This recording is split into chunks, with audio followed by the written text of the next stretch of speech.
esto es Historia con la profe Eliet. Hoy vamos a tratar el tema del frente pionero que se estableció en la zona alta de Avangares, que no corresponde a la zona minera, sino a las partes más elevadas de la Sierra Minera de Tilarán. Debemos de mencionar que en Costa Rica los frentes pioneros se iniciaron hacia mediados del siglo XIX. El atractivo era encontrar nuevos lugares donde establecerse y todo lo que era la frontera agrícola parecía ser interminable porque la mayoría de los territorios estaban totalmente inexplorados, eran selvas vírgenes con toda su vegetación natural. Sin embargo, vamos a mencionar también que antes de esos frentes pioneros, pues ya en Costa Rica existían áreas que estaban desde la época colonial siendo pobladas paulatinamente.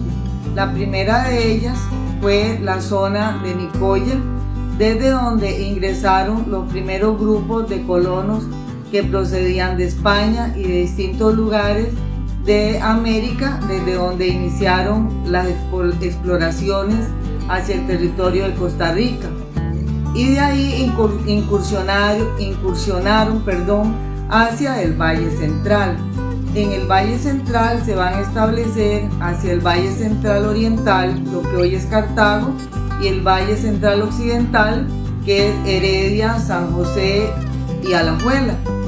En esas áreas se van a establecer los primeros colonos y generalmente se dedicaron a lo que eran las pequeñas propiedades y los cultivos de subsistencia. Especialmente se experimentó con el cultivo del trigo en el área de Cartago y también en todas esas zonas los granos básicos, las hortalizas y legumbres y la caña de azúcar muy importante que trajeron los españoles. En el caso del Valle Central Oriental, que fue donde se estableció Cartago, ese fue el inicialmente más poblado.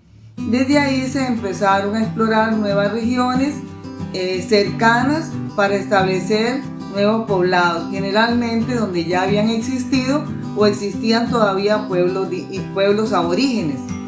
Para los indígenas era lo más importante vivir en armonía con la naturaleza y por eso los españoles encontraron el territorio totalmente virgen, se podría decir, porque los aborígenes siempre amaron el medio natural en el cual ellos se desenvolvían.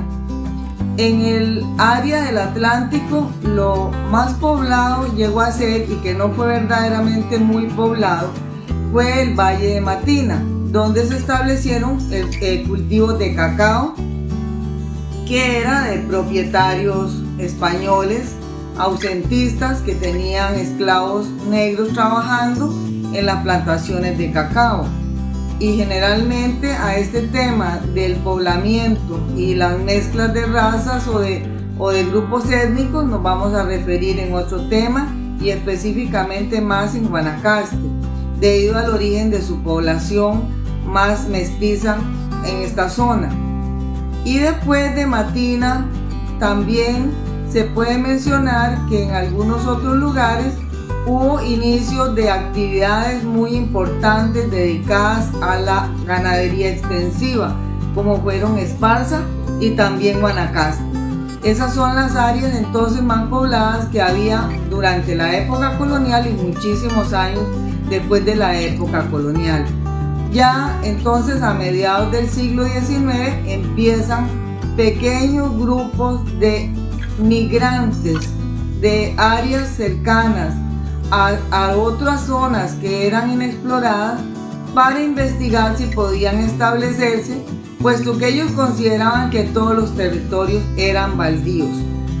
Así, aprovechando el camino del Arreo hacia la zona alta de Avangares, de lo que hoy es Avangares y Tilarán, ese camino del Arreo existía desde la época colonial. Ya sabemos que los grupos de sabaneros de Guanacaste, de las grandes haciendas, iban a llevar el ganado hasta la plaza de Alajuela en esa época para llevar el ganado a vender. Era el ganado arreado por el camino, porque En esa época esa era la única posibilidad.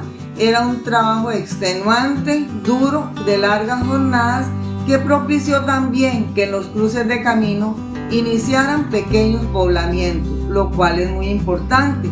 Por lo general empezaba con un pequeño mesón o una pequeña fonda, como se llama, para que pudieran pernoctar boyeros y también los habaneros con sus caballos y ganado donde encontraban un sitio donde pasar la noche mientras llegaban hasta su destino.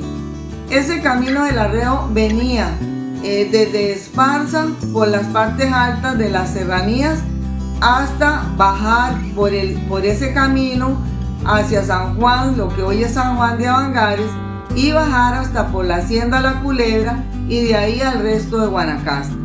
También podía cruzarse por ahí para agarrar o coger el camino que era el más conocido, que era el Camino Real, que venía desde Guatemala y que nos comunicaba más cercanamente con Nicaragua. Esas posibilidades de existencia de un camino de caballos y carretas es lo que van a aprovechar los primeros migrantes para llegar poco a poco a establecerse en las partes altas entre los 800 y 1200 metros de altura, que es más parecido al clima del lugar donde ellos provenían, porque generalmente eran migrantes que venían del Valle Central Occidental. Sobre todo podemos mencionar ahí a San Ramón, a Palmares y también de San Mateo y algunos otros lugares, pero de esos lugares es donde más migrantes llegaron hacia las zonas altas de lo que se va a colonizar como la altura de Avangares. Eso es algo que no debemos de olvidar. Así los pequeños grupos fueron avanzando para abrir la socola, lo que ellos llaman socolear, abrir montaña y establecer los primeros cultivos, sobre todo caña de azúcar, hortalizas y también los frijoles. En esas alturas era más difícil conseguir y sembrar el arroz, pero ellos vivían del consumo de lo básico que ellos sembraban, y así van apareciendo también cabezas de ganado y el infaltable trapiche para hacer el dulce que iba a propiciar el comercio que ellos iban a iniciar por trochas que fueron avanzando poco a poco desde esa zona alta. Así fue como se establecieron, pero ya mencionar que esa área que ellos creían eran terrenos baldíos, tenían dueño, lo dejamos para la próxima vez.